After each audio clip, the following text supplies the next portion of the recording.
Greetings all. Me and the Gracie Cat are here to say good morning to you. You know, even though I live here in Hawaii, say no, you too, I underestimated this whole situation in Lahaina. I'll explain.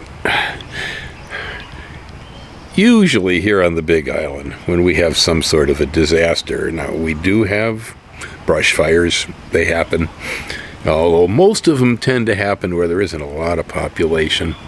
And of course we get tsunami, and that can be huge. Yeah. But as far as this burning thing, here in the Big Island, it's mostly Pele. Yeah, it's our volcano. It's a volcano. And, you know, she tends to move slow enough that ordinarily people in the path can, you know, get in the microbus, take the dog and the cat in one arm and the other, and head on down to town and get out of the way. Yeah, we very seldom ever have any kind of death from the volcano.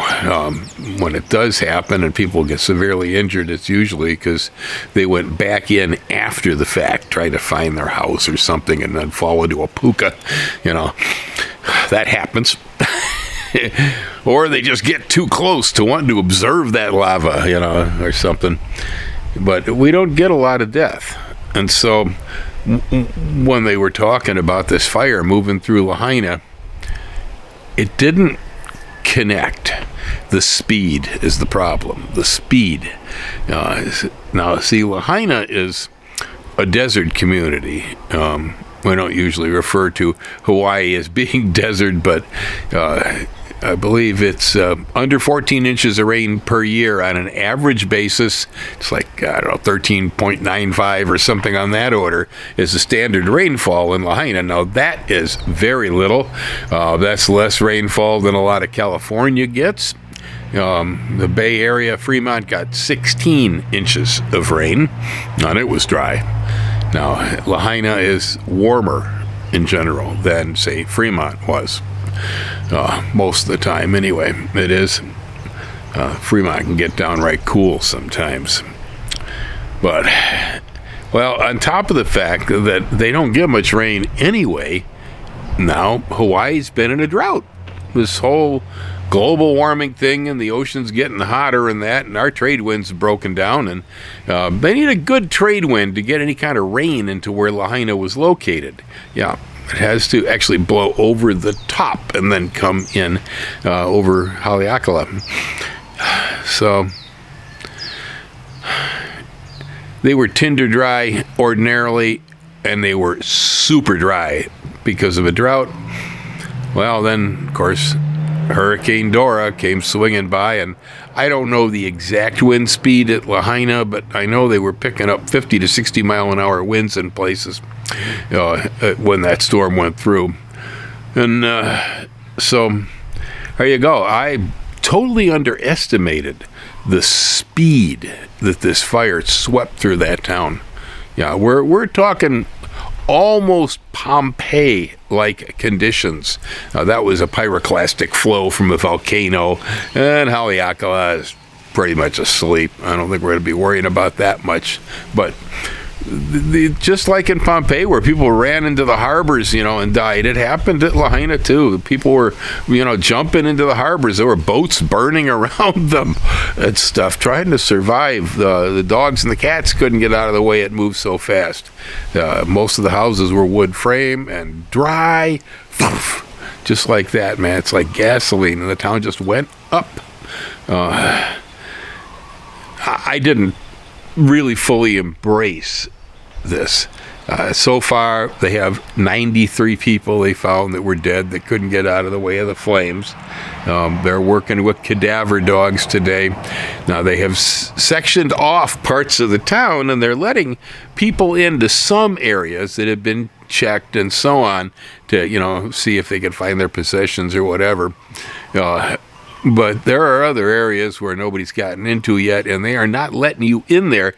People got in there the other day, and, well, apparently some of these folks that couldn't get out of the way of the fires, they got burned so bad that they crumbled to dust. and people stepped on them. Yeah, and they just... I don't know how the cadaver dogs find these things because they got big puddles of metal sitting all over town. It got so hot it was melting the metal. These corpses are pretty much completely incinerated. Did just about as good a job as a funeral home does, when it comes to putting your ashes in a vase. It's kind of the way things look right now. It was complete. So I did not embrace the idea of the speed. Even with tsunami, which here is a horribly devastating way to go. I mean, that's probably one of our biggest concerns on these islands. If you want to drop dead because of nature, tsunami is a good way to do it. Just stand on the shore after we get a good earthquake in the Aleutians or something. But because these things usually start somewhere at a distance, Peru, Japan, Alaska, well, we have warning systems these days, and we know they're coming. And so you have no excuse but to get out of the way. I've been through a couple of tsunami warnings so far. Now, we live up here. We're in the place where you will go if there's a tsunami. Yeah, I'm not going to have any seaweed on the roof up here. It's 1,680 feet up the island. Boy, oh boy. I mean, that would be, like the doomsday asteroid or something, before we got a wall of water that high here. So I'm not too concerned about that. But tsunami is about the only other way you can lose so much life and property on this island. The volcanoes are just never going to do it. They're a little too slow to lose much life. And, of course, property, well, that's what we got insurance companies for. If you do your business right, there are a lot of people that don't use a permit on the house, and so they can't insure it and blah, blah, blah. So then you're out. But, if you've done things in the usual fashion with proper paperwork and so on, then you have an insurance company. And, a good friend of mine who can't stop building on volcanoes. I don't know what's wrong with Jimmy because, he built in sight of Mount St. Helens and then it blew up, right? So then he comes on over here and what's he do? Well, buy a place 2 blocks away from where Fissure number 8 popped up in Leilani. That's under 50 foot of lava now too. But he made out. Yeah. He had good insurance. Jim knew what he was doing and he more than paid for the loss. Okay, so he came out in the plus situation as far as his property was concerned. Of course, there was no loss of life at all. So, generally speaking, the whole lava thing, it doesn't equate with what happened in Lahaina. They're saying Governor Green this morning was claiming this could be one of the worst disasters that ever occurred here. It certainly is total. Yeah. I don't know. Well, we'll see when they finally come up with the total death count and whatnot. We'll see. But that's, like I said, yeah. When it comes to warm, sunny areas that they're great for getting the melanoma. And they're great for getting burned these days as the climate gets drier and the climate gets warmer. Places get hotter and they burn easier. Phoenix is just lucky that saguaro cactus don't burn very easily. They have creosote bush out in those deserts and Palo Verde and stuff that will burn. It's just not enough of it to create the sort of experience we get here. Yeah, in Hawaii, because of cow pasturing, we've got these exotic grasses that either were brought in or made their way in here. And unlike the native grasses, they're not evergreen. And so they go dormant and they burn. Yeah, California's got that same problem. A lot of exotic imported Eurasian grasses, and they burn. Yeah, so I've made a couple comments on this Lahaina thing in the past. I've gotten some feedback from a few people on it. Some of it not so kind. I've heard that, well, San Francisco burns, Chicago burns. What's the big deal?